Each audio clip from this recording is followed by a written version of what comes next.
Hello everyone, welcome back to the channel and we are once again here with a result booster series for class 10 students। और आज हम बात करेंगे metals and non-metals chapter में assertion and reason type questions which are very important। तो देखिए इसके अंदर let's move on further with the first question।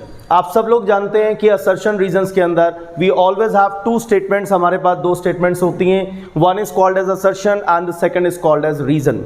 तो आप लोगों को सबसे पहले ये आइडेंटिफाई करना है कि दोनों स्टेटमेंट्स सही हैं या गलत हैं, and later on you have to choose one option. So let us start with the first statement assertion, reactivity of magnesium with water is lower than that of sodium metal. तो आप देखिए जो पहली स्टेटमेंट इसके अंदर हमारे पास है उसमें हमें बोला गया कि रिएक्टिविटी मैग्नीशियम की वाटर के साथ is lower than that of sodium metal. आप सब लोग जानते हैं सोडियम बहुत ज़्यादा रिएक्टिव मेटल है और मैग्नीशियम से ज़्यादा रिएक्टिव है। तो अब वो कह रहे हैं कि मैग्नीशियम की रिएक्टिविटी कम है सोडियम मेटल से, तो स्टेटमेंट बिल्कुल सही है, मैग्नीशियम कम रिएक्टिव होता है और सोडियम ज़्यादा रिएक्टिव होता है। बात करें सेकंड स्टेटमेंट की, both sodium and magnesium react with water to form their respective oxides and hydrogen gas. बहुत ही स्मार्टली स्टेटमेंट को लिखा गया है, देखने में पहली नज़र में स्टेटमेंट सही लग रही है but this is a wrong statement, क्योंकि जब हम सोडियम या मैग्नीशियम को रिएक्ट कराते हैं वाटर के साथ तो वहां ऑक्साइड नहीं बनता, वहां पर हाइड्रोक्साइड बनता है। तो ये वर्ड बहुत इंपॉर्टेंट है। तो यहां पे हाइड्रोक्साइड प्लस हाइड्रोजन गैस बनती है। सोडियम का वाटर के साथ रिएक्शन आपने पढ़ा कि वहां पर बनता क्या है, वहां पर बनता है NaOH प्लस हाइड्रोजन, हाइड्रोक्साइड बनता है, ऑक्साइड नहीं बनता। व्हाट डज इट मीन कि असर्शन करेक्ट है और रीजन मेरा रॉन्ग स्टेटमेंट है। तो अगर हम इन ऑप्शंस को देखें तो सी ऑप्शन मेरा करेक्ट है, assertion is correct but reason is a wrong statement. तो आप देखिए इसके अंदर बहुत स्मार्टली इसमें सेकंड स्टेटमेंट को लिखा गया और हाइड्रोक्साइड की जगह ऑक्साइड लिख दिया है, जिससे हमारी सेकंड स्टेटमेंट रॉन्ग हो गई। तो आप लोगों को ध्यान रखना है कि जब भी असर्शन रीजन के क्वेश्चंस करें तो बहुत ध्यान से आप उन स्टेटमेंट्स को पढ़ेंगे। ये प्रैक्टिस ही इंपॉर्टेंट है, आपको पता चलता है किस किस तरीके से स्टेटमेंट्स को मॉडिफाई करके क्वेश्चंस बनाए जाते हैं। Let's move on to next question. Now we have question number 2 on the screen. आप देखिए metals are generally good conductors of electricity. Metals जो हैं बहुत अच्छे कंडक्टर हैं इलेक्ट्रिसिटी के। तो आप देखिए बिल्कुल सही बात है, metals are good conductor of electricity. जितनी वायर्स यूज होती हैं इलेक्ट्रिसिटी के अंदर ज़्यादातर कॉपर से बनती हैं, कुछ एल्युमिनियम से बनती हैं। मेटल्स गुड कंडक्टर होते हैं तभी तो हम उनको यूज करते हैं। Second, electrical conductivity of metals is because of free mobile electrons in them. Yes, सारे के सारे metals good conductor of electricity क्यों होते हैं? सारे के सारे metals good conductor of electricity होते हैं because of the presence of free electrons in them. Since metals के अंदर फ्री इलेक्ट्रॉन्स होते हैं तो दे आर गुड कंडक्टर्स। तो आप देख सकते हैं कि मेरा असर्शन करेक्ट स्टेटमेंट है, मेरा रीजन भी करेक्ट स्टेटमेंट है, and I am getting the complete explanation in the second statement. तो आप देखें metals are generally good conductors of electricity, statement सही है।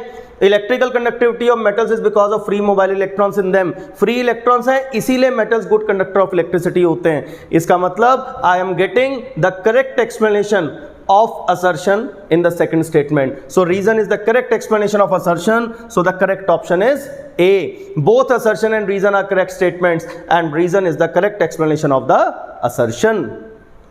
Now let's move on to question number 3. तो आप देखिए zinc is generally use for galvanising iron. आपको मालूम है आयरन जो है वो एक रिएक्टिव मेटल है और आयरन की रस्टिंग हो जाती है और galvanization is a technique to prevent it from rusting.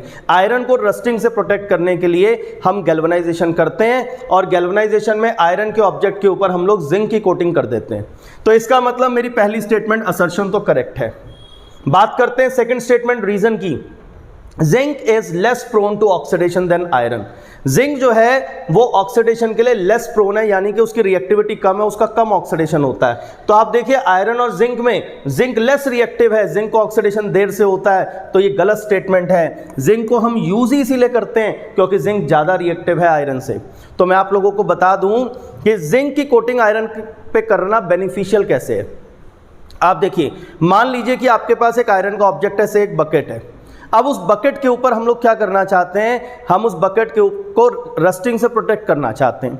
अब आपके पास दो ऑप्शन है, या तो आप मोर रिएक्टिव मेटल की कोटिंग कर दो या लेस रिएक्टिव मेटल की कोटिंग कर दो। अगर आपने लेस रिएक्टिव मेटल की कोटिंग की है, वो तो सिर्फ एक बैरियर है जो आयरन को एयर और मॉइस्चर से प्रोटेक्ट करता है, लेकिन अगर आप जिंक की कोटिंग कर देते हैं, मोर रिएक्टिव मेटल की कोटिंग कर देते हैं, तो उसका बेनिफिट क्या होगा? अगर इस ऑब्जेक्ट के ऊपर अगर छोटे छोटे स्क्रैचेस भी लग जाएंगे, मान लो एक आयरन की बकेट थी, आपने उसे जिंक से गैल्वेनाइज कर दिया और उसके ऊपर एक छोटा सा स्क्रैच आ गया, अब क्या होगा? आयरन और जिंक दोनों मॉइस्ट एयर के कांटेक्ट में आ गए। अब क्या होगा? आयरन और जिंक में जिंक ज्यादा रिएक्टिव है, जिंक एकदम से मॉइस्चर के साथ और एयर के साथ रिएक्ट करेगा, it will get oxidise to form zinc oxide, और वो स्क्रैच जो है, वो क्रैक जो है उसके अंदर कोटिंग के अंदर वो फिल हो जाएगा with zinc oxide and the rusting will be further protected. तो छोटे छोटे स्क्रैचेस लगने के बाद भी ये जिंक की लेयर जो होती है वो आयरन को प्रोटेक्ट करती है फ्रॉम रस्टिंग। तो इसलिए जिंक ज्यादा रिएक्टिव है आयरन से। वही तो वैसे भी हमें रिएक्टिविटी सीरीज में याद है कि जिंक ज्यादा रिएक्टिव है। और दूसरी बात, ज्यादा रिएक्टिव मेटल की कोटिंग आयरन पे क्यों की जाती है ड्यूरिंग गैल्वेनाइजेशन, उसका पर्पस मैंने बता दिया कि अगर वो कोटिंग ब्रेक भी हो जाती है तो भी ये उसको प्रोटेक्ट करके रखेगा। तो आप देखिए, C option is correct, reason is correct but reason assertion is correct but reason is a wrong statement. तो मेरे पास सी ऑप्शन सही है, असर्शन मेरा करेक्ट है और रीजन मेरा रॉन्ग स्टेटमेंट है, because zinc is more prone to oxidation than iron. Zinc oxidation जल्दी होता है आयरन के कंपैरेटिवली, इसीलिए जिंक आयरन को प्रोटेक्ट करेगा even if this coating is broken with small scratches. चलिए अब बात करते हैं फोर्थ क्वेश्चन की। तो आप देखिए, aluminium oxide is amphoteric in nature. Aluminium oxide amphoteric है।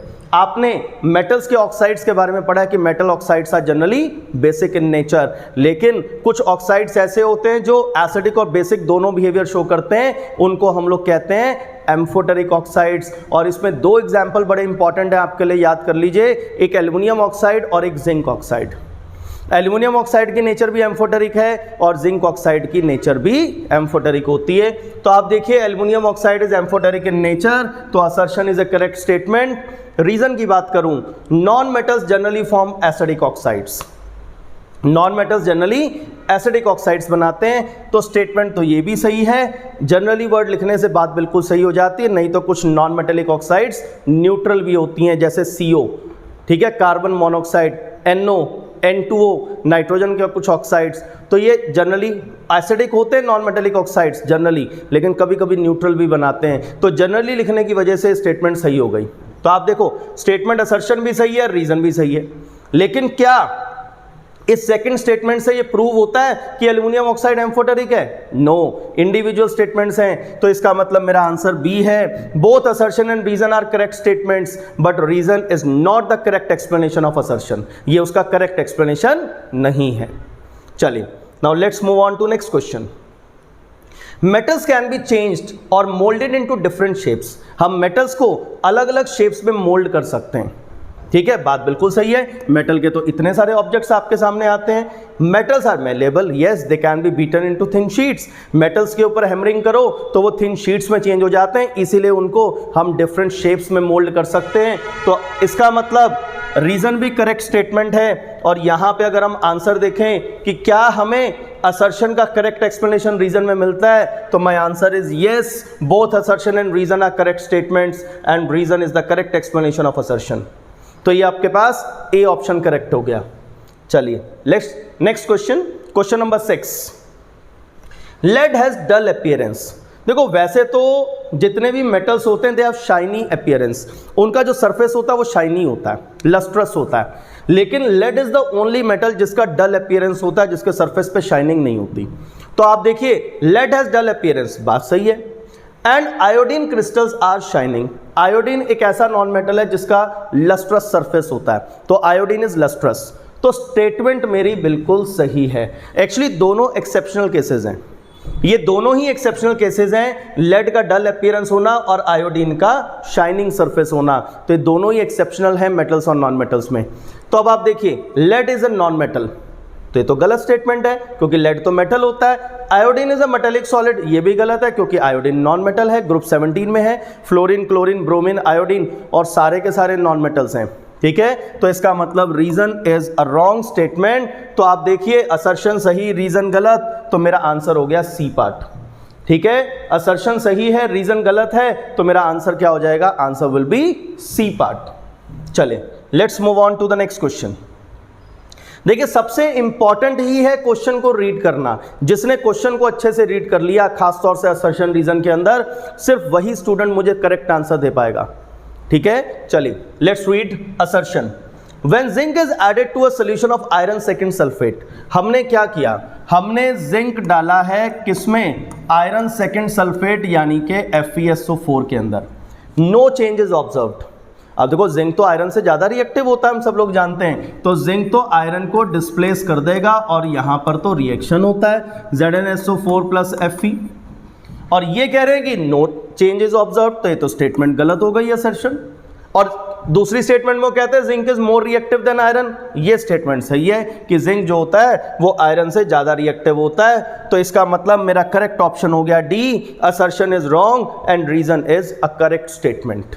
सो दिस इज माय आंसर। तो जिसको अब इस चैप्टर में सबसे ज़्यादा इंपॉर्टेंट चीज़ क्या है, इस चैप्टर में सबसे ज़्यादा इंपॉर्टेंट है रिएक्टिविटी सीरीज। रिएक्टिविटी सीरीज आप जरूर याद करें कि मेटल्स की रिएक्टिविटी सीरीज, कौन सा मेटल ज़्यादा रिएक्टिव है, कौन सा कम रिएक्टिव है, इससे रिलेटेड क्वेश्चंस चैप्टर 1 में भी आए थे जब हम डिस्प्लेसमेंट रिएक्शन की बात कर रहे थे। तो आज chapter 3 metals and non metals, इसके अंदर भी ये क्वेश्चन सारे के सारे हमारे पास आ रहे हैं। चलिए नाउ अ वेरी गुड क्वेश्चन, आप देखिए assertion, brisk effervescence is observed, brisk effervescence is observed when sodium carbonate is added to dilute hydrochloric acid। आप देखो आपने क्या किया, आपने सोडियम कार्बोनेट लिया। अब सोडियम कार्बोनेट क्या होता है, Na2CO3, आपने इसमें क्या डाला, आपने इसके अंदर HCl डाल दिया। और आप जानते हैं जितने भी एसिड्स होते हैं वो कार्बोनेट के साथ क्या देते हैं, they give brisk effervescence of CO2 gas. तो आप देखिए इसके अंदर रिएक्शन कैसे आएगा, रिएक्शन यहां पर आ जाएगा 2NaCl plus water plus CO2, ये CO2 के आपको मिलेंगे ब्रिस्क एफरवेसेंस। ठीक है, बहुत तेजी से गैस निकलती है बबल्स की फॉर्म में, स्मॉल बबल्स निकलते हैं जिसको ब्रिस्क एफरवेसेंस कहते हैं। देखने में अपीयरेंस बिल्कुल ऐसा होता है जैसे इनो को पानी में डाल देते हैं। ठीक है, तो यहां पर आप देखिए brisk effervescence is observed when sodium carbonate is added to dilute hydrochloric acid. जब सोडियम कार्बोनेट को डाइल्यूट HCl से रिएक्ट कराते हैं तो वहां ब्रिस्क एफरवेसेंस ऑफ CO2 मिलते हैं। Carbon dioxide is given of in the reaction of sodium carbonate with hydrochloric acid. इस रिएक्शन के अंदर CO2 निकलती है, इसीलिए तो ब्रिस्क एफरवेसेंस मिलते हैं। तो इसका मतलब असर्शन भी सही है, रीजन भी सही है, and I am getting the correct explanation of assertion in the second statement. तो इसका मतलब both assertion and reason are correct and reason is the correct explanation of assertion. तो ये क्वेश्चन बहुत बढ़िया था। आप लोगों को इक्वेशन याद होनी चाहिए कि सोडियम कार्बोनेट और HCl को जब हम रिएक्ट कराते हैं, कोई भी एसिड कार्बोनेट्स या बाइकार्बोनेट्स के साथ रिएक्ट करता है तो वो हमें देता है ब्रिस्क एफरवेसेंस ऑफ CO2। चलिए let's move on to the next question. Metals are sonorous. Sonorous मतलब दे प्रोड्यूस साउंड। ठीक है, गलती से कोई स्टील की प्लेट नीचे गिरती है, अब स्टील तो खैर एलॉय है, अगर आप किसी भी मेटल के किसी भी ऑब्जेक्ट को, जैसे कॉपर का कोई आर्टिकल है, एल्युमिनियम का कोई आर्टिकल है, जब आप इसको नीचे गिरा देते हैं जमीन पे गिरते ही आवाज आती है, आपने देखा। ठीक है, because metals are sonorous, metals sonorous होते हैं, they produce sound. They are generally brittle in the solid state, they break into pieces when hammered। तो this is a wrong statement। ये आयनिक कंपाउंड्स के लिए तो ठीक है, they are brittle, but metals के केस में गलत है। metals की बात हो रही है तो they are generally brittle, this is a wrong statement। they are malleable because जब हम हैमरिंग करते हैं they can be beaten into thin sheets। ठीक है, सॉल्ट की तरह ब्रेक नहीं होते। तो ये हमारे पास गलत स्टेटमेंट है। तो what should be your answer, your answer is C, assertion is correct but reason is a wrong statement. तो असर्शन करेक्ट है, रीजन आपका रॉन्ग स्टेटमेंट है। चलिए let's move on to the next question. Zinc oxide is amphoteric in nature. मैंने amphoteric में 2 ही example आपको याद करने को बोला, एक एल्युमिनियम ऑक्साइड और एक जिंक ऑक्साइड। तो आप देखिए जिंक ऑक्साइड एम्फोटेरिक है, बिल्कुल सही है।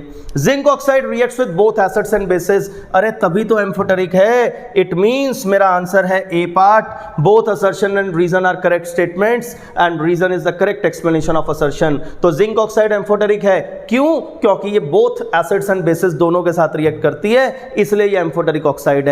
आप जिंक ऑक्साइड, एल्युमिनियम ऑक्साइड दोनों एम्फोटेरिक ऑक्साइड्स याद कर लें और दोनों ही एसिड्स और बेस दोनों के साथ रिएक्ट कर जाते हैं। तो ये हमारे पास एम्फोटेरिक ऑक्साइड्स के एग्जांपल्स हो गए, कौन कौन से, एल्युमिनियम ऑक्साइड और जिंक ऑक्साइड।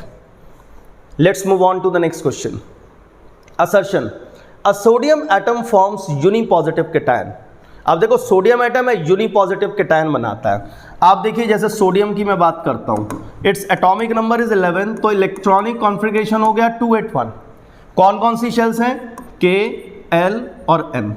तो आप देखो सोडियम की वैलेंस शेल में एक इलेक्ट्रॉन है, तो आसानी से एक इलेक्ट्रॉन लूज करके Na+ बना सकता है। तो आप देखिए sodium atom forms unipositive cation, बिल्कुल सही है। यूनिपॉजिटिव कैटायन क्यों बनता है? क्योंकि उसमें एक ही इलेक्ट्रॉन वैलेंस शेल में था और एक इलेक्ट्रॉन लूज करके उसने अपना ऑक्टेट कंप्लीट कर लिया। तो atom, sodium atom unipositive cation बनाता है। This is a correct statement. A sodium atom has 1 electron in M shell. M shell के अंदर एक ही इलेक्ट्रॉन है, तो ये भी सही है। और आप देखो एक इलेक्ट्रॉन है, इसीलिए तो यूनिपॉजिटिव आयन बनाता है। अगर 2 इलेक्ट्रॉन होते तो डाईपॉजिटिव कैटायन बनाता। समझ गए? तो इट मींस मेरा आंसर है A part. Both assertion and reason are correct statements and reason is the correct explanation of assertion. तो दोनों करेक्ट हैं और रीजन करेक्ट एक्सप्लेनेशन भी है असर्शन का। So it was a very good question once again. अब देखिए इसके अंदर आयनिक कंपाउंड्स आर सॉलिड, बिल्कुल सही है। इंटर आयनिक फोर्सेस बड़ी स्ट्रांग होती हैं और स्ट्रांग फोर्सेस के कारण ये सॉलिड्स होते हैं। और दूसरी बात, जब इंटर आयनिक फोर्सेस आयंस के बीच में फोर्स ऑफ अट्रैक्शन बड़ी स्ट्रांग होती है, उस फोर्स ऑफ अट्रैक्शन को कूलम्बिक फोर्स ऑफ अट्रैक्शन कहते हैं या फिर इलेक्ट्रोस्टैटिक फोर्स ऑफ अट्रैक्शन कहते हैं, जो चार्जेस के बीच में लगती है। और इसकी वजह से, स्ट्रांग फोर्स ऑफ अट्रैक्शन की वजह से इनका मेल्टिंग पॉइंट और बॉइलिंग पॉइंट भी बहुत हाई हो जाता है। तो अब आप देखिए रीजन की बात करते हैं। उन्होंने कहा आयनिक कंपाउंड सॉलिड है। देखो solid, liquid, gas, 3 physical states होती हैं। इंटरमॉलिक्यूलर फोर्सेज या इंटर पार्टिकल फोर्सेज कहें, या मॉलिक्यूल तो नहीं होता आयनिक कंपाउंड्स में, आयंस होते हैं। इंटर पार्टिकल फोर्सेज अगर स्ट्रांग होती हैं तो इंटर पार्टिकल फोर्सेज स्ट्रांग होने की वजह से वो सॉलिड स्टेट में होते हैं। तो आप देखिए उन्होंने क्या कहा, the strong force of attraction between positive and negative ions, ठीक है, exist in the ionic compounds. Ionic compounds के अंदर स्ट्रांग फोर्स ऑफ अट्रैक्शन होती है between positive and negative ions, इसीलिए ये सॉलिड स्टेट में एग्जिस्ट करते हैं। तो असर्शन भी सही है, रीजन भी सही है और मुझे करेक्ट एक्सप्लेनेशन भी मिला। ठीक है, रीजन के अंदर असर्शन का मुझे करेक्ट एक्सप्लेनेशन भी मिला कि ये सॉलिड्स क्यों हैं, क्योंकि पॉजिटिव और नेगेटिव आयंस के बीच में फोर्स ऑफ अट्रैक्शन बहुत स्ट्रांग है। चलिए let's move on to next question.